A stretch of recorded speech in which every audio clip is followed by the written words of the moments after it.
মই ৱাজেদ আলী চৌধুৰীক স্পষ্টভাৱে সুধিছিলোঁ আপোনালোকে দিল্লী গৈছে মই গম নাপাওঁ কি কথা তেতিয়া তেখেতসকলে মোক ক'লে যে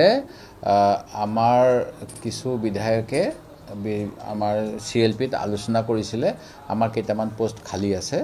যেনে কমলাক্ষ গুচি যোৱাৰ পিছত ডেপুটি CLP ৰূপজ্যোতি কুৰ্মী গুচি যোৱাৰ পিছত আপোনাৰ সেক্ৰেটাৰী তাৰপিছত ৰকিবুল হুছেইন সাংসদ হোৱাৰ পিছত ডেপুটি CLP কমলাক্ষ যোৱাৰ পিছত ডেপুটি চিফ হুইপ এনেকৈ তিনিটা পোষ্ট খালী আছে সেই গতিকে এইবিলাক পূৰণ কৰিবলৈ তেখেতসকলে ইচ্ছা প্ৰকাশ কৰি দিল্লীত সাক্ষাৎ কৰিব গৈছে তাতকৈ কম বেছি যিখিনি কথা ওলাইছে বিসম্বাদ এই বিষয়ে মই জ্ঞাত নহয় কিন্তু মই এটা কথা ক'ব পাৰোঁ মোৰ নিজৰ অভিজ্ঞতাৰ ফালৰ পৰা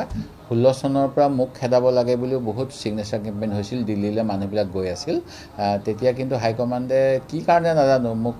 খেদোৱা নাছিল সেই গতিকে এনেকৈ দৰখাস্ত লিখি খেদাব ক'লেও নেখেদায় কেতিয়াবা সেই গতিকে যদি তেনেকুৱা কামৰ মনত আছে সফল নহ'বও পাৰে